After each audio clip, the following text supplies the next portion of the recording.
Buenas noches, estimados alumnos, estimadas alumnas del curso de Ciudadanía en la licenciatura de Ciencia Política y Administración Urbana de la UACM San Lorenzo Tezonco. Espero que estén bien. Antes que nada, mis saludos y mis mejores deseos de salud para ustedes y sus familias, que se encuentren sanos, que estén resguardados, que guarden todas las medidas que sean necesarias para esta difícil y muy extraña etapa que estamos obligados a atravesar, y que les deseo que la vayan sobrellevando lo mejor posible.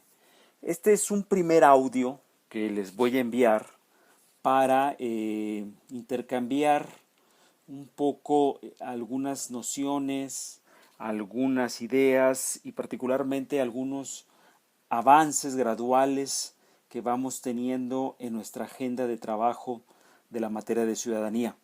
Es el día de hoy que precisamente preparo este audio porque en esa agenda que les he enviado, no una sino varias veces, ustedes recordarán que el día de hoy estaba fechado como un día en el que ustedes, cumpliendo con un ejercicio de evaluación, me enviaban algunas preguntas sobre la lectura de el texto de Álvaro Aragón, Ciudadanía. Preguntas, dudas, cuestionamientos sobre cosas que no hubieran quedado demasiado claras en su lectura. Hoy, atendiendo ese ejercicio que algunos, debería decir incluso pocos, muy pocos de ustedes lamentablemente cumplieron, atendiendo esos excepcionales cumplimientos, voy a revisar algunas de esas preguntas y dar respuestas a algunas de esas observaciones.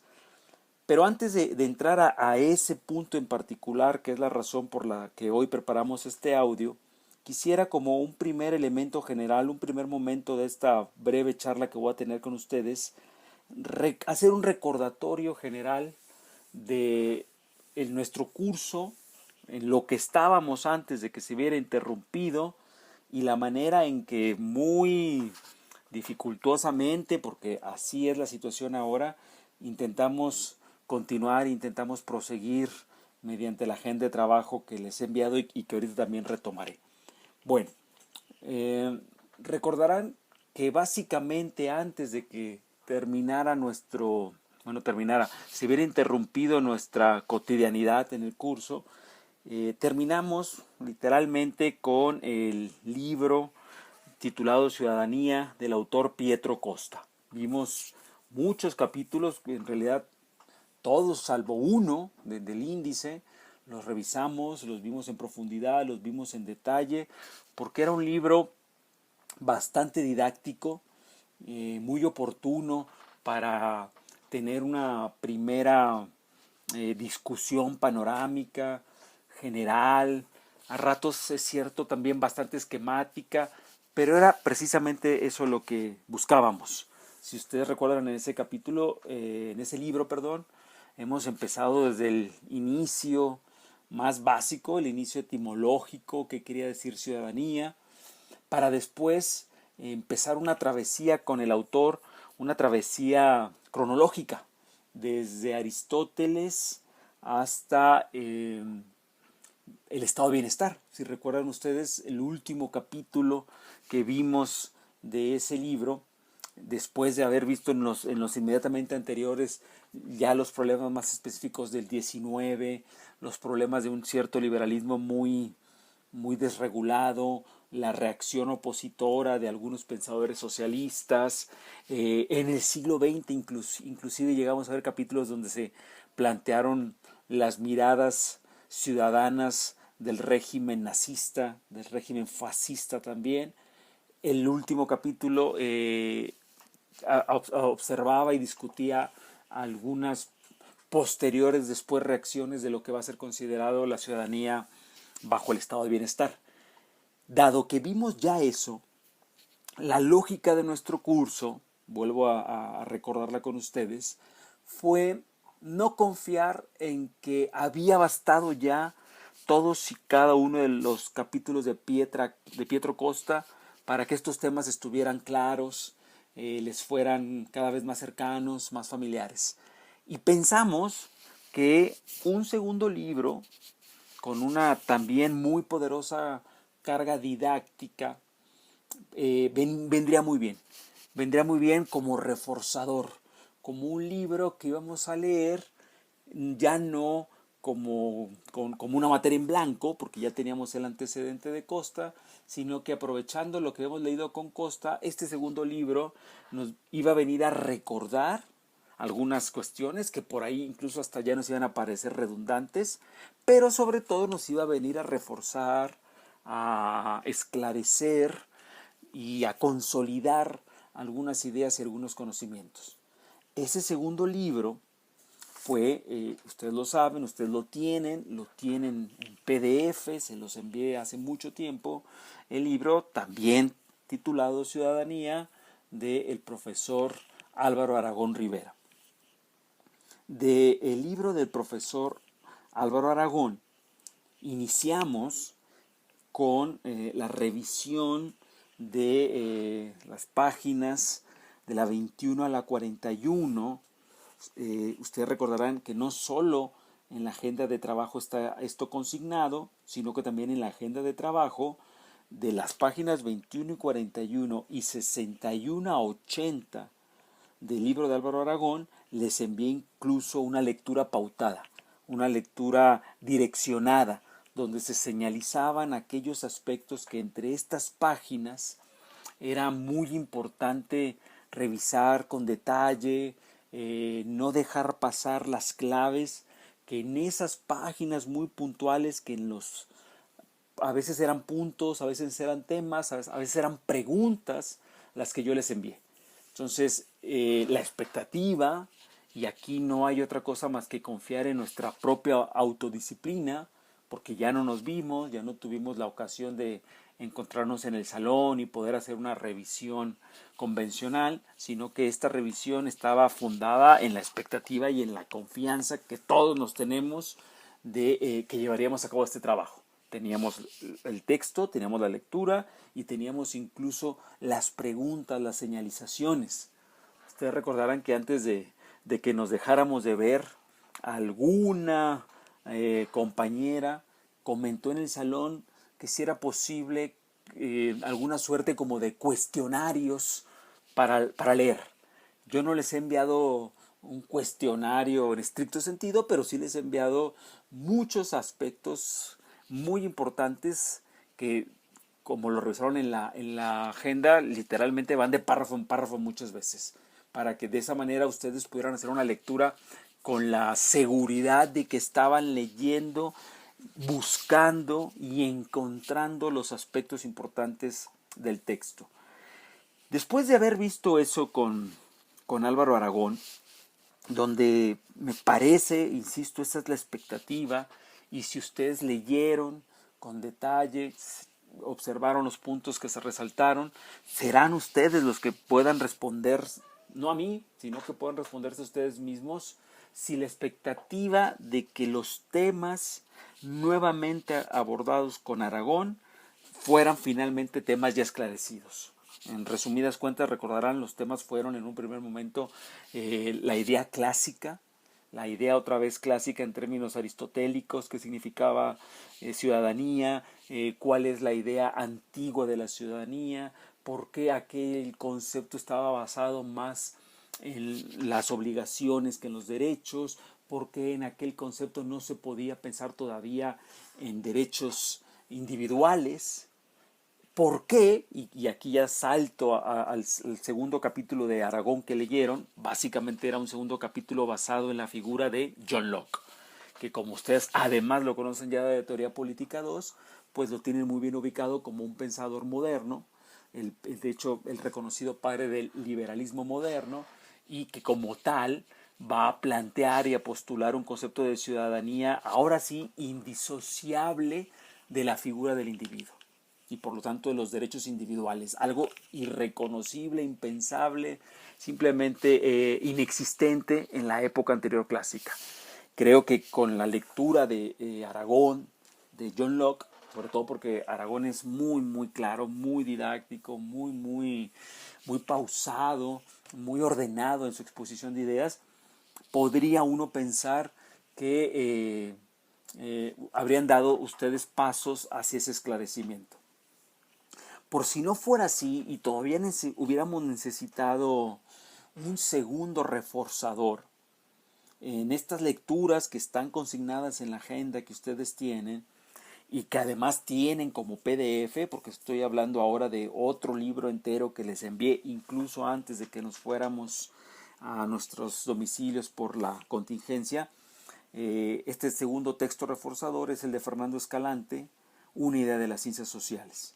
En la agenda que les envié, les pedí que por favor revisaran de este libro el capítulo 4, el 6, el 9 y el 10. Son capítulos donde, por ejemplo, ¿qué es el justnaturalismo? Algo que ya había salido con Costa, que había salido también con Aragón. Bueno, pues digamos que en esta tercera salida, ahora en pluma de Escalante, pues sería por lo mismo una tercera oportunidad de que ustedes fueran percibiendo qué tanto esta idea, además revisada también en teoría política 2, les quedaría clara, les quedaría resuelta. Otra importante noción que aparecía en estos capítulos de Escalante para reforzar era el liberalismo, por supuesto. Ahí aparecían otras nociones. En realidad estamos hablando de las mismas nociones, pero ustedes saben que cada autor a veces le entra en un lugar distinto, a veces su pluma, su estilo, las formas expresivas que tiene. Termina uno a veces sintiendo que un autor es más fácil, más difícil, más complejo. Esa era un poquito la idea, que al tener ustedes tres fuentes distintas, Costa, Aragón, Escalante, pudieran encontrar, y de eso cada quien hallaría sus propias preferencias, pudieran encontrar más o menos el esquema que les dejara claro este tipo de temas. Con Escalante hay otro tema que aparece en estos capítulos, que es la reacción antimoderna, la llamada reacción romántica, que si recuerdan, ese tema lo vimos con mucho detalle con Costa, pero en Costa apareció por primera vez.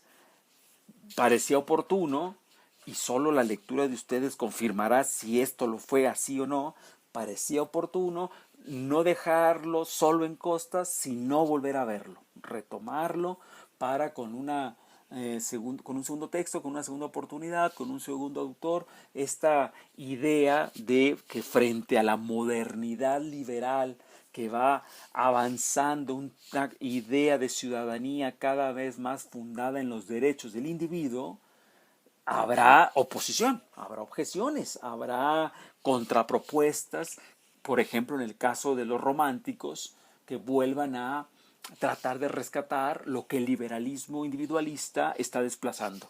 La idea de la comunidad, la idea de la vida en grupo como un cuerpo vivo, la idea de la nación, de la sangre, de la lengua, todas estas ideas que plantean la ciudadanía no a partir de derechos abstractos, sino a partir de la pertenencia. Esta es una pregunta clave que les he dicho, perdonen que lo vuelvo a repetir hoy, en el examen que haremos seguro se los voy a preguntar. ¿Por qué hay esta tensión entre derechos abstractos y pertenencia concreta? ¿Sí? Es algo que han leído mucho en Costa, también volvió a salir en Escalante y, por cierto, también volvió a salir más adelante con Álvaro Aragón. Así ya vamos. Bien, entonces, esto hasta aquí podría ser un genérico recordatorio de lo que ya vimos, Costa, y de la primera e inicial parte de nuestra agenda de trabajo a partir de textos que todos ustedes tienen, el de Álvaro Aragón, Ciudadanía, y el de Fernando Escalante, Una idea de las ciencias sociales. Bien, a partir de ahora, inicio un segundo momento de esta charla que voy a dedicar al abordaje de lo que más recientemente leyeron. en nuestra agenda de trabajo, no me dejarán mentir, todos la tienen, todos y todas la tienen. La última página, penúltima página, en la página 6, ustedes pueden leer lo siguiente. Terminaremos con la lectura del libro del profesor Aragón, trabajando su capítulo 3 y sus conclusiones. ¿De acuerdo? Eso es lo que en la página 5 de este archivo, es decir, la anterior a la que estoy leyendo ahora, vienen todas las cuestiones que de la lectura de Álvaro Aragón nos son importantes para concluir con él. Claro, porque además de enviarles el texto de PDF, les envié todas estas cuestiones muy puntuales que me interesaban del capítulo 3. Recuerden que después de la de Costa, la de Aragón es la segunda lectura que hacemos de tipo conceptual y panorámica para enterarnos de los grandes temas sobre la ciudadanía. Muy bien, entonces les envié la agenda, les acabo de leer la página 6 donde se anunciaban los objetivos de la lectura de Aragón, y ahora en la página 7 les recuerdo que a partir de abril 14 empezó su lectura del capítulo 3, que se prolongó en abril 17 y se prolongó hasta abril 21. En esas 3 clases, un solo capítulo de Álvaro Aragón fue leído. Fue leído por todas y por todos ustedes, así lo diré. Yo no puedo ni saberlo si lo hicieron, y tampoco me interesaría en lo absoluto dudar que lo hayan hecho. Así que partamos de la idea de que teniendo el material y el ánimo y el deseo de no desengancharse de este curso, hayan podido hacer esa lectura. Entiendo perfectamente, abro un paréntesis, que no siempre se tienen las posibilidades, que a veces la vida se pone muy difícil, que hay muchas circunstancias que se vuelven complicadas, pero tenemos que partir de la premisa más o menos general de que alguna mayoría importante de ustedes hayan atendido esta lectura. El tema es que en la 4ª sesión dedicada al trabajo de Aragón, habrían leído las conclusiones.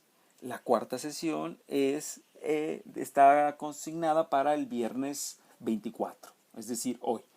Y como también leyeron en esa agenda de trabajo, en ese cuadro, hoy se cumplía con la lectura de las conclusiones y se cumplía a su vez con el ejercicio evaluativo, segundo ejercicio evaluativo que hacemos de este tipo, en donde ustedes como lectores me envían preguntas precisamente sobre todo aquello que no haya podido quedar claro en la lectura.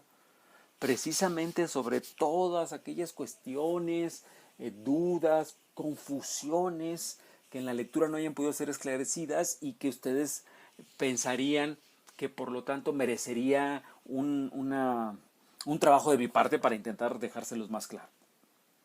Eso es lo que voy a empezar a hacer ahora, en este segundo momento.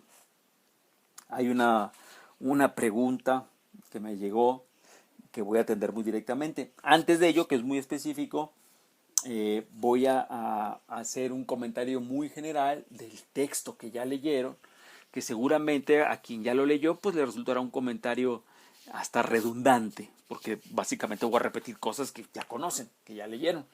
Quien no lo haya leído, pues ojalá este comentario le haga atractiva la chamba de leer el texto.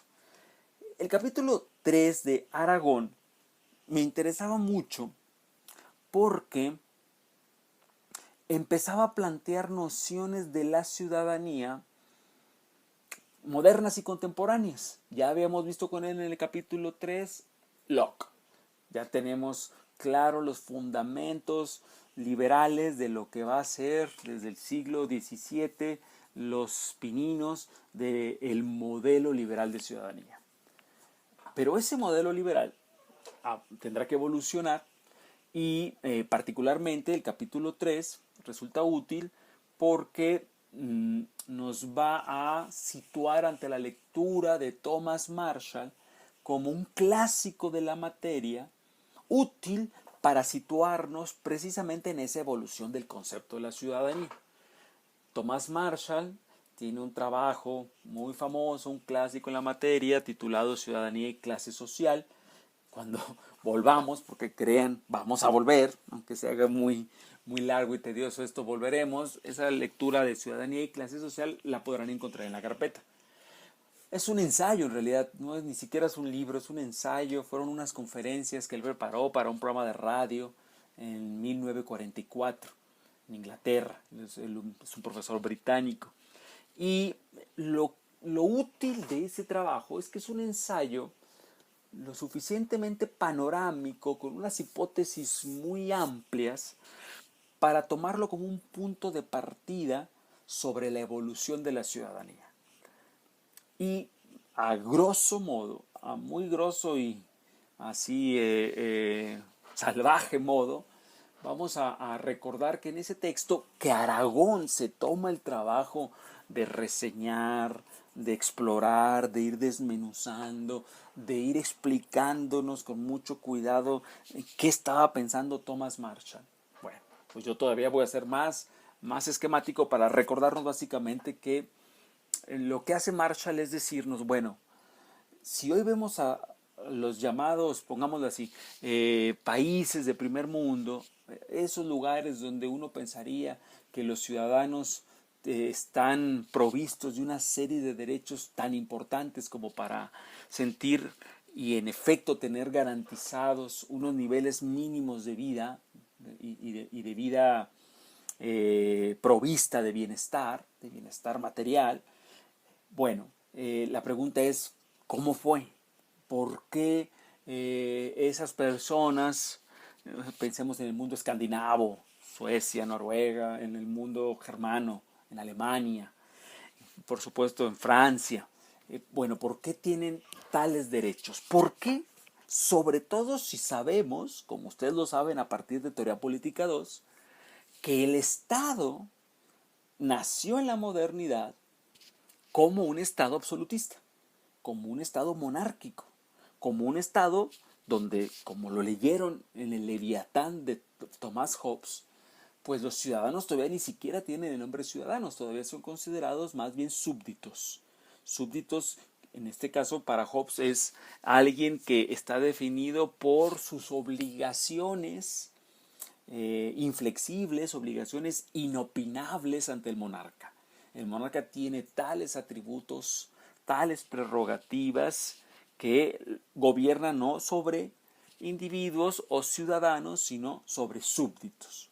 Bueno, la pregunta es, ¿por qué el Estado habría, ahí está la pregunta ya, habría aceptado, habría negociado, habría regalado, habría qué? Frente a los derechos de los ciudadanos que progresivamente irán sumando cada vez más libertades, prerrogativas, atributos, ¿sí? Bueno, una clave muy obvia que no es nuestra materia, pero que no podemos perder de vista es que los derechos no los regaló el Estado, no fueron concedidos, no fueron obsequiados, sino que todos los derechos siempre han sido fruto de luchas sociales, movimientos en pos de ellos, enfrentamientos, conflictos, luego de lo cual, en efecto, podrá haber una etapa de negociación, de acuerdo, de disposición para formalizar lo que fue el objeto de lucha. ¿De acuerdo? Eso es importante porque si perdemos de vista que ningún Estado regala derechos, estaríamos perdiendo de vista algo muy importante. Los derechos se luchan, se conquistan. Thomas Marshall es de la idea que los primeros derechos que las personas habrían conseguido precisamente para dejar de ser súbditos jovesianos y empezar a ser ciudadanos, habrían sido los derechos civiles. Civiles, como más o menos ustedes lo tienen claro por la lectura, sobre todo Teoría Política 2, la civilidad en términos liberales es todo aquello que nos habría liberado, protegido, sacado del estado de naturaleza. La diferencia entre estado de naturaleza y estado civil es que en medio hay una frontera de derechos, ¿no? De regulaciones legales. No puedo ya proceder como yo quisiera de modo arbitrario ante una persona de la cual yo me siento físicamente superior porque esa persona tiene derechos. En una situación donde no existía eso, pues generalmente lo que privaba era la ley del más fuerte. Así que el débil temía mucho al más vigoroso. En una situación diferente, donde los derechos se establecen universalmente para los fuertes, para los débiles, para los hombres, para las mujeres, para los altos, para los bajos, bueno, pues esa es la situación de la civilidad. ¿De acuerdo? Cuando decimos derechos civiles y pensamos en los mínimos derechos para ser reconocidos como personas y no como súbditos, pues básicamente pensamos en derecho a la vida, derecho a la expresión, derecho al tránsito, derecho a la confesionalidad o no de ideas, derecho a la asociación, todos los derechos que uno diría, si no los tenemos, no seríamos libres, ni seríamos individuos, ni podríamos decir que vivimos en una situación de civilidad. Seríamos súbditos o esclavos o viviríamos en una situación de guerra, porque en una situación de guerra, pues ustedes saben, en las guerras no hay derechos en el campo de batalla. Entonces, esos son los derechos civiles. Dentro de ellos hay uno muy, muy importante que me dejé al final, porque recordarán que es clave para Locke y es clave para el pensamiento liberal. Me refiero al derecho de propiedad. ¿Por qué? Pues porque ante un monarca arbitrario, hacerle valer que tenemos derecho a la propiedad es establecer un límite ante el apetito del monarca de querer llevarse todo lo que tengamos. Pero también ante el mundo clásico, piensen ustedes en el comunitarismo clásico, el derecho a la propiedad es el derecho a la propiedad individual, el derecho a poder vivir, si es así como uno lo desea, con unos límites que el individuo le va a poner al colectivo, al grupo, ¿sí? El derecho a vivir, si es que uno así lo desea, por ejemplo, fuera de la casa paterna, en una casa que uno va y establece para crear otra familia o para vivir uno solo. Eso llamado propiedad es un derecho civil básico para el liberalismo. Aquí lo que Marshall explica es el avance, cierta secuencia de los derechos liberales. Acabamos de mencionar los primeros, que son los civiles. Para Marshall, estos derechos civiles se habrían empezado a establecer a partir del siglo XVIII. Lo de Marshall decíamos que era esquemático y que tiene a veces demasiado modélico, porque establece una secuencia ideal. Ideal quiere decir no es idéntico con todos los procesos reales y concretos y específicos. Probablemente en Bélgica no sucedió exactamente así que en Portugal. Ideal en este caso quiere decir abstracto, es una idealización teórica, pero insisto, nos sirve como guía. Ok, entonces derechos civiles siglo XVIII. Derechos políticos, como su nombre lo dice, aquellos derechos para poder participar de la política, en el caso muy concreto, por ejemplo, de las elecciones, para votar y para ser votado, pero no solo se limita a eso, también tiene que ver con el derecho de expresión, de asociación, de formación de grupos políticos, el derecho a la disidencia, el derecho a la oposición, todo ese tipo de derechos que tienen que ver con la libertad política. Son derechos que gruesamente empezarán a desarrollarse en el siglo XIX. Digo gruesamente porque en realidad son derechos que no terminarán de concretarse sino hasta la Segunda Guerra Mundial. Por ejemplo, Suiza hasta 1971 va a permitir el voto a la mujer. En el caso de mexicano, 1954. En el caso de Estados Unidos, hasta los 60, las prohibiciones que había al voto de los negros, por ejemplo, se liberarán. Entonces, insisto, hay que tomarlo a Marshall como es. No es una calca puntual y detallada de los procesos empíricos, sino más bien un modelo ideal a nivel teoría. Pero más o menos, insisto, útil para pensar si en efecto en el siglo XIX hay ciertos movimientos que empiezan a organizarse para exigir que se reconozca el derecho a formar mutualidades. Las mutualidades son los antecedentes de los sindicatos. Habrá movimientos que se organicen para exigir el reconocimiento de la formación de partidos políticos.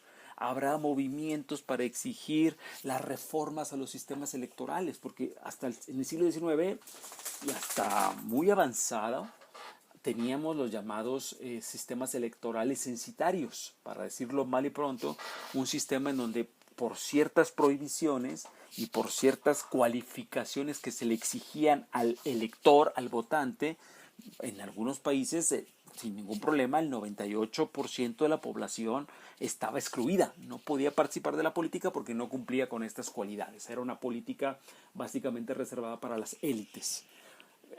Aquí vuelve a salir el tema. ¿Acaso el Estado elitista se cansó de ser elitista, aristocrático, oligarca, restringido y en un rapto de buena onda abrió sus sistemas electorales? No.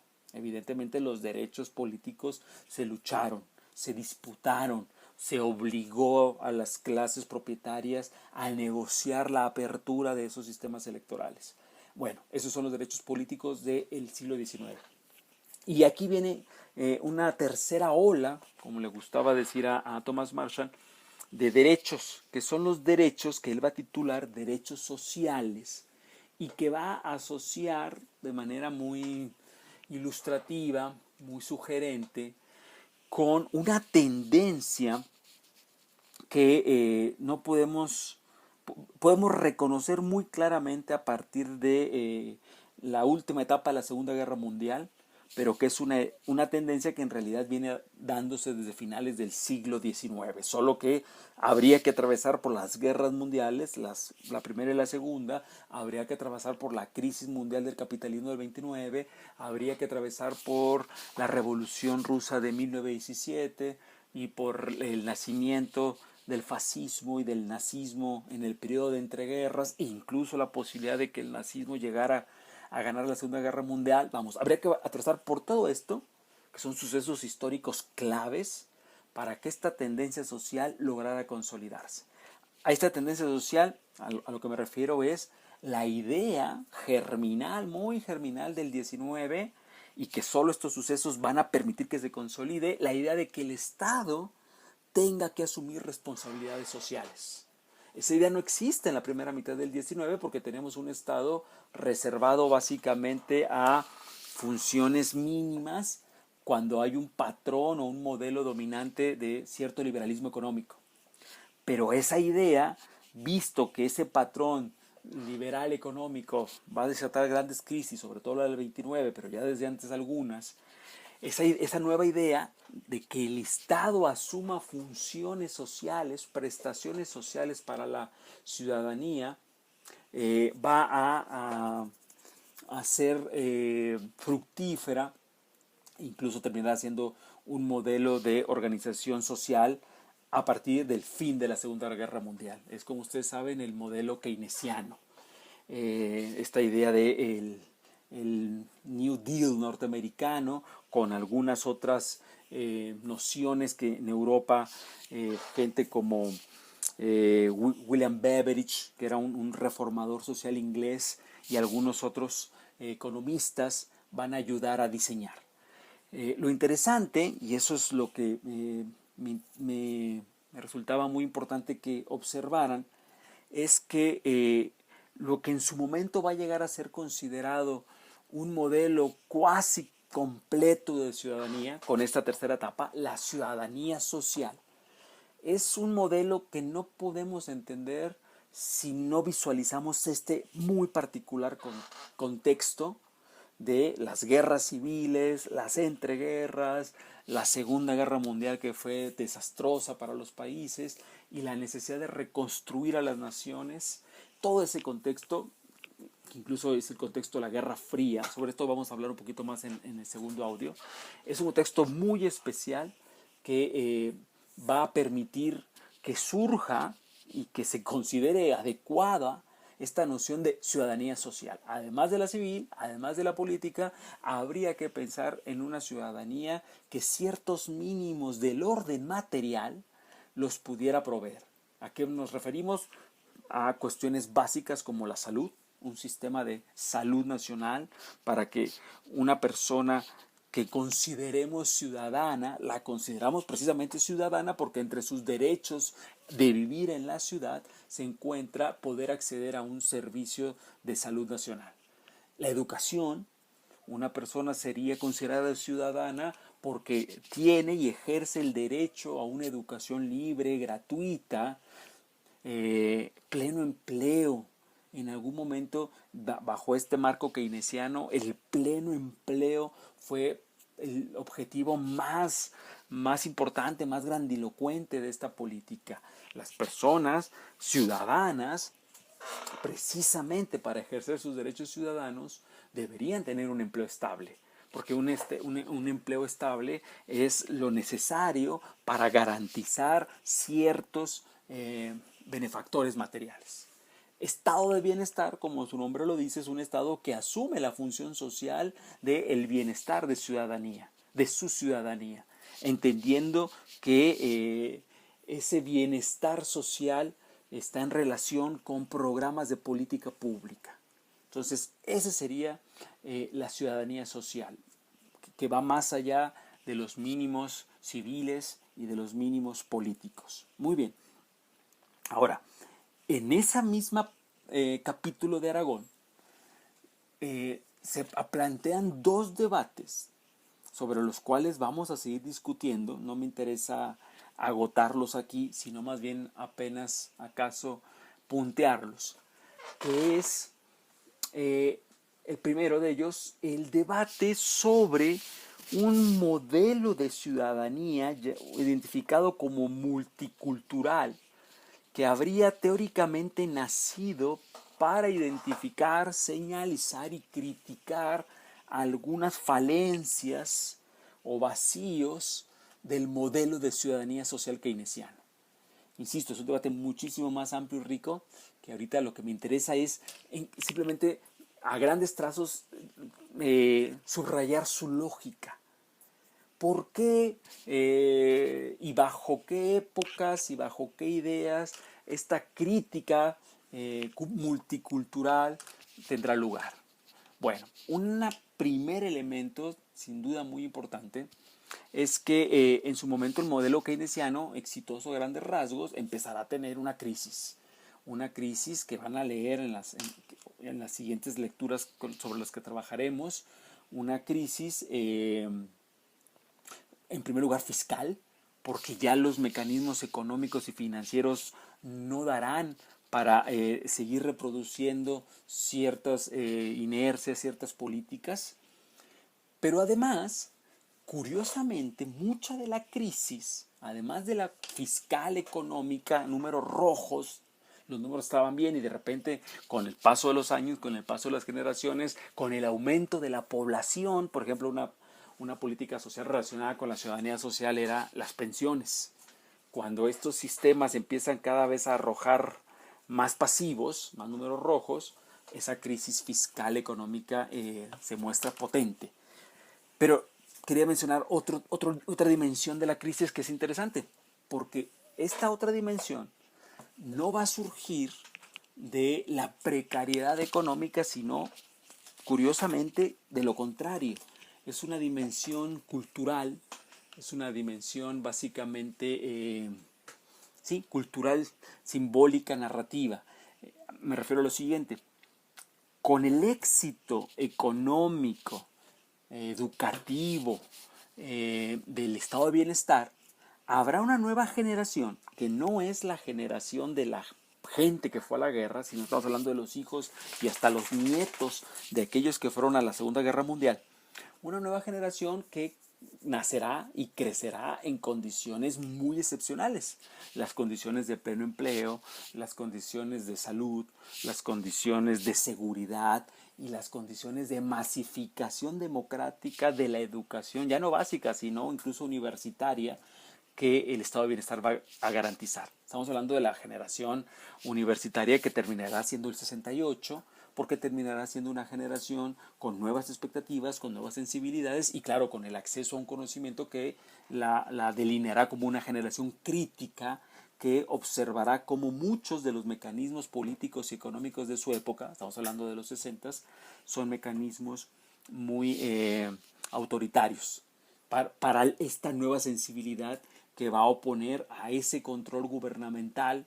En su momento le llamaron esa alienación gubernamental, va a oponer la búsqueda, la sensibilidad democrática. ¿A dónde voy con esto? Bueno, pues que en esta nueva sensibilidad, en esta nueva mirada crítica, el modelo de ciudadanía liberal, keynesiano y universalista empezará a ser visto con desconfianza e incluso como un representante de esa arbitrariedad. Porque su modelo se dirá entonces que no observa ni respeta las particularidades culturales, étnicas, de género o de sensibilidad de distintos grupos. Que para esta nueva crítica deberían ser acreedores de una nueva legislación, es decir, de derechos diferenciados, de derechos grupales distintos a la noción universal de la ciudadanía liberal keynesiana. ¿De acuerdo? Entonces, estas discusiones que habrán iniciado en los 70s con el tema de los derechos civiles, de las minorías, los derechos de las etnias oprimidas, por ejemplo, es el caldo de cultivo de lo que en los 80s y 90s explotará y tendrá el nombre de las demandas de una ciudadanía multicultural. Básicamente, insisto, pensar la integración ciudadana de una manera distinta como se venía pensando. Si antes se venía pensando a partir de un modelo abstracto, liberal y con pretensiones de universalidad, es decir, de ser válido para todos los grupos posibles, empieza a pensarse desde un lugar distinto, que es la generación de tantos modelos de ciudadanía como ciertos grupos, colectividades lo reclamen. ¿De acuerdo? Entonces, ese es un debate muy, muy, muy interesante. Y la parte en la que Aragón lo aborda es brillante, porque ustedes pueden encontrar de manera muy ponderada los argumentos que uno podría considerar virtuosos de la demanda de la ciudadanía multicultural, pero también en ese mismo capítulo las críticas y las observaciones que nos hacen ver cómo algunas de estas demandas multiculturales que parecieran como muy sensatas, bien pensadas, vistas 2, 3 veces, pudieran ser contradictorias. ¿Sí? Entonces, es un debate que seguramente volverá a salir, pero que ojalá esto que les estoy diciendo les hiciera apetecible revisarlo. De hecho, la pregunta que me enviaron, la retomo ahora mismo porque es cuando viene a cuento, tiene que ver con este punto. La pregunta la fraseo, la leo literalmente, dice: ¿por qué no se aceptan la cultura, la raza, la lengua y los grupos con el mismo derecho? Con el mismo derecho, ok, que los demás. Bueno, ese es justo el debate. Ese es justo el debate que, como debate, lo que subrayo y que ojalá se animen a ver en Aragón, es que al ser un debate van a encontrar ustedes el contraste entre dos posiciones. Uno, y aquí estoy retomando precisamente el fraseo de la pregunta, una posición abstracta no es algo malo, abstracta es un modelo teórico que plantea en términos ideales la posibilidad, por cierto, muy, muy kantiana, la posibilidad de que bajo ciertas premisas universales todos los ciudadanos, todos los hombres y todas las mujeres pudiéramos encontrar reflejados nuestra aspiración a los derechos. A eso se refiere con abstracto, que está basado en procedimientos que son universales o se pretenden universales porque digamos que no tienen los dados cargados, no están basados en la idea del hombre costarricense o el hombre qué sé yo, sueco, o mujer alemana, sino que están basados en la idea de un individuo construido teóricamente bajo la pregunta: ¿qué tipo de derechos las personas, independientemente de su cultura, de su lengua, de su religión, de su etnia, independientemente de todo esto, qué tipo de derechos las personas deberían tener para ser precisamente personas? Se cacha, ¿no? Y la segunda propuesta es, justo la pregunta, lo que hace la pregunta es, ¿por qué no, en lugar de pensar desde la abstracción, pensar desde la concretud y entonces pensar que los grupos, las personas, las etnias, las razas, los colectivos con lenguas diferentes no podrían verse reflejados en un mismo derecho, en una misma concepción de ciudadanía, porque precisamente sus diferencias impedirían eso? Si lo pensamos así, entonces habría que crear derechos ciudadanos diferenciados. Ese debate, con pros y contras, está muy eh, consignado, muy bien trabajado en Aragón. A la pregunta de por qué no podemos, yo lo que respondería ahora es, relean el texto, porque en el texto el texto no sirve para dictaminar qué posición es correcta o incorrecta.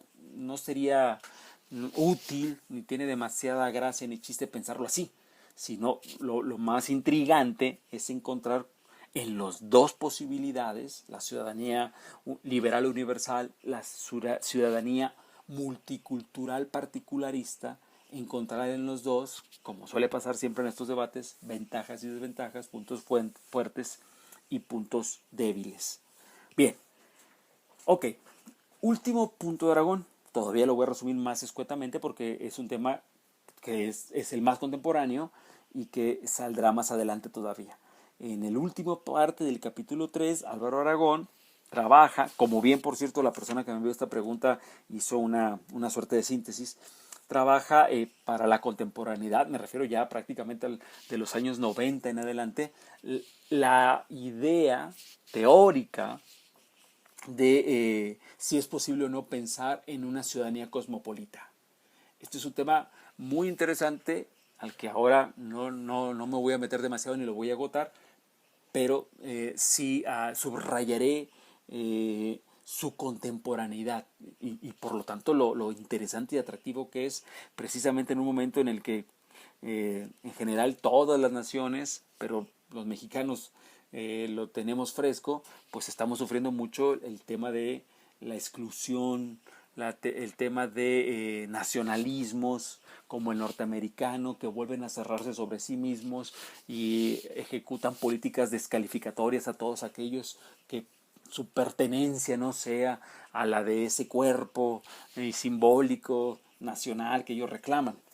De seguir así la cosa, pues no parecería un futuro halagüeño, porque las malas artes se aprenden pronto y seguramente así como a nosotros nos están cerrando las puertas hacia el norte, conozco más de un mexicano pitecantropus que diría pues hagamos nosotros lo mismo con el sur y que no entren porque no pertenecen a nosotros, ¿no? Entonces, pues si nos fuéramos por ese futuro, si no podríamos pensar otra cosa de a ver quién levanta el muro más alto, pues no parecerá, insisto, un futuro demasiado feliz. Contra esas a veces límites de la condición humana, de lo cotidiano, de lo precario que es a veces la resolución de los problemas inmediatos, contra eso está la teoría política normativa. Para eso nos sirve. El libro que ustedes leyeron de Costa, el de Aragón, son libros de teoría política normativa. Por eso encontramos en ese último capítulo de Aragón una idea que ni siquiera es nueva, es una idea de Kant, de Emmanuel Kant, la idea de poder pensar si fuera acaso posible llegar a un momento en donde las personas fueran reconocidas como ciudadanos en todo el orden, independientemente donde hubieran nacido, pudieran gozar de tentar una ciudad cosmopolita que les permitiera un trato digno, un trato adecuado a los derechos de las personas, independientemente de donde se encuentren. Bueno, ese es un temazo que solo hasta aquí enuncio, porque después más adelante probablemente salga y nos metamos con calma a él. Bien, ahora hemos hecho ya dos cosas. La primera, el panorama general. La segunda, atender las lecturas específicas que ustedes hicieron en las últimas 2 semanas. Ahora vamos, para cerrar esta charla, vamos a hacer una tercera cosa procedimental. Con procedimental me refiero a charlar sobre lo que sigue, en un intento de que si ustedes están escuchando esto, pues sepan, ya tienen la agenda, pero a veces todavía frasearlo, ¿no? Verbalizarlo, ayuda a que permanezca más fresco lo que sigue. Entonces, charlaremos de lo que sigue. A ver, primera idea. ¿Qué sigue? Sigue, en su agenda lo pueden ver, 3 sesiones de lectura de un libro que también tienen en PDF, porque se los envié, un libro titulado Con el ánimo perplejo, un ensayo sobre la izquierda en democracia. De ese libro siguen 3 lecturas que arrancarían en mayo 1, mayo 5 y mayo 8. Ustedes dirán, bueno, de aquí a mayo 1 hay 4 días. Pues perfecto, qué bueno que hay 4 días. Lo que pasa es que yo adelanté este audio para entrar más pronto en contacto con ustedes. Pues entonces podríamos decir, tienen 4 clases para leer de ese libro solo la primera parte. Ese libro ustedes lo revisarán en su índice, tiene 4 partes. En 4 clases que arrancarían en abril 28, mayo 1, mayo 5 y mayo 8, 4 clases, leerían la primera parte del libro Con el ánimo perplejo. Muy bien, de acuerdo. Después de ello, vendrían 3 clases para leer el texto de Fernando Escalante, Senderos que se bifurcan. Miren, voy a leerles, y lo tienen ustedes, en la página 6 de su agenda de trabajo, voy a leerles los objetivos de estas lecturas. Empiezo con la que ya había mencionado, la lectura, el libro Con el ánimo perplejo. Dice, este texto tiene el objetivo de analizar las formas de la ciudadanía en 3 grandes periodos históricos y contemporáneos. El liberalismo desregulado del siglo XIX, el keynesianismo de posguerra y el neoliberalismo actualmente dominante. Del PDF de este libro que ya les fue enviado, hay que revisar la primera parte titulada Capitalismo, Estado y Democracia. En el texto hay que leer en detalle los contextos sociales de estos 3 periodos, así como reflexionar sobre el tipo de ciudadanía que cada periodo impulsa. Si se fijan, por lo que acabo de leer, no se van a encontrar con cosas en este texto que sean radicalmente ajenas o distantes a lo que ya venían leyendo en Aragón. La lógica es una lógica no accidental, es una lógica. La lógica es que vayamos progresivamente avanzando sobre una ruta en donde a veces se puedan repetir cosas de un texto a otro. Esto que acabo de leerles ahorita como objetivo, liberalismo del 19, keynesianismo de posguerra. Díganme si acaso no lo usé también en el resumen de Aragón. No es casual, no es no es un accidente, sino que está pensado así para que cierta y mínima repetición ayude a afianzar los conocimientos. Después de las 4 clases de lectura del libro Con el ánimo perplejo, repito, inician en mayo 12, en mayo 15 y mayo 19 3 clases dedicadas a la lectura de Fernando Escalante, Senderos que se bifurcan, reflexiones sobre neoliberalismo y democracia. El objetivo central de este texto es el análisis del periodo histórico más reciente, en el que bajo la égida del neoliberalismo, la nación y práctica de la ciudadanía atraviesa serias y profundas redefiniciones teóricas y empíricas. Para llegar a ese momento, el texto ofrece unos primeros capítulos de antecedentes que deben leerse con el mismo cuidado que su posterior focalización en las características del neoliberalismo. Si en el texto anterior de Martínez aparecían en esos grandes 4 periodos el liberalismo del 19, el keynesianismo de posguerra y el neoliberalismo, esos 3 periodos, en el de Escalante, como lo dice su propio título, Reflexiones sobre neoliberalismo y democracia, el periodo en el que más se concentra el autor es el neoliberalismo, para poder observar cómo bajo el neoliberalismo las nociones de ciudadanía atraviesan un periodo también de ciertas eh, desafíos, de ciertos cambios, ciertas modificaciones. Muy bien. Luego, para cerrar nuestro curso, en mayo 22 y mayo 26, leerían, también se los envié ya por PDF, el libro de Álvaro Aragón titulado Norberto Bobbio. Bueno, no leerían el libro, leerían 2 capítulos. En la agenda ustedes pueden observar que en los títulos de los 2 capítulos que se les pide que lean. ¿Por qué? Porque son 2 capítulos dedicados al análisis de la democracia. Acabamos de venir de la lectura de Escalante que discutía neoliberalismo y democracia. Cerramos con una lectura de Aragón sobre democracia, que es un tema que ya viene antes. ¿De acuerdo? Entonces, esto sería. Acabo de cumplir con este primer elemento procedimental, que es ponernos de acuerdo, enunciarles, ya lo tienen en su agenda. ¿Qué es lo que sigue? Intenté un poco detallar por qué sigue lo que sigue, ¿no? ¿Cuál es la lógica de esto? Bien, muy pronto, probablemente en una semana, les estaré enviando el examen.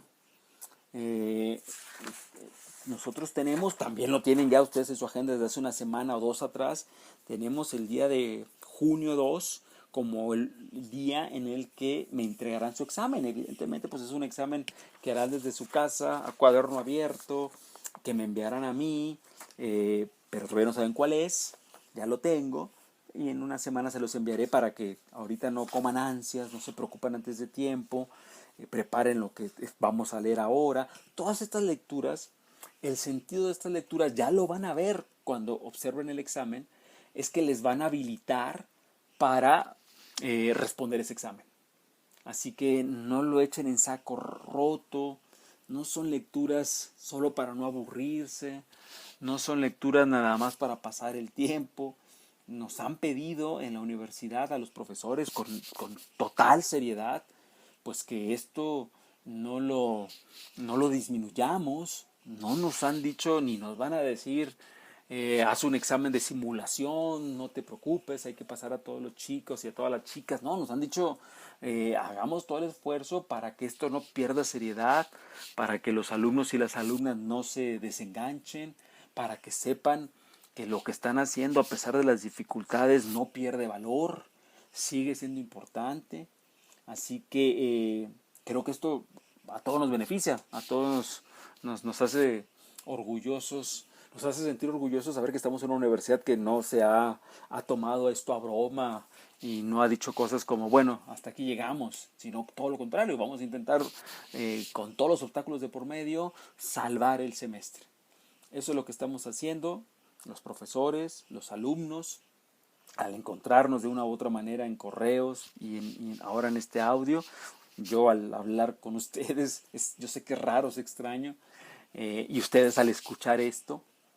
Y bueno, finalmente cierro subrayando eso. Intenten hacer todo el esfuerzo que pase por ustedes, que les sea posible para no desengancharse. Yo seguiré comprometido con revisar sus preguntas, con responderlas, con si tienen alguna pregunta de la agenda. Les he dicho varias veces en los correos que les he enviado que no dejen de consultarme. Adelante, con toda confianza. Me comprometo con ustedes ahora a que el examen que les enviaré pronto es un examen racional, que lo podrán contestar, claro, desde el supuesto de que han leído, desde el supuesto de que han trabajado.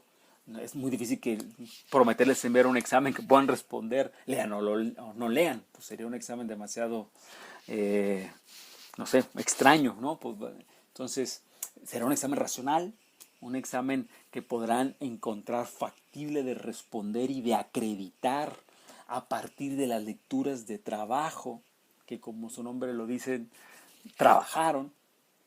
Y bueno, pues ahí mi compromiso. Ojalá les baste, ojalá no se desanimen. Es una dura prueba este periodo, pero saldremos. De todo se sale. Y no hay que perder el buen ánimo, el buen humor para tener alguna perspectiva que por lo menos nos permita vivir esto sin tanto drama. Entonces, nada, buenas noches, estimadas alumnas, estimados alumnos, les reitero mis mejores deseos para ustedes, para su familia, que estén bien, que se cuiden mucho y guarden todas las prevenciones necesarias. Hasta luego, chao, chao.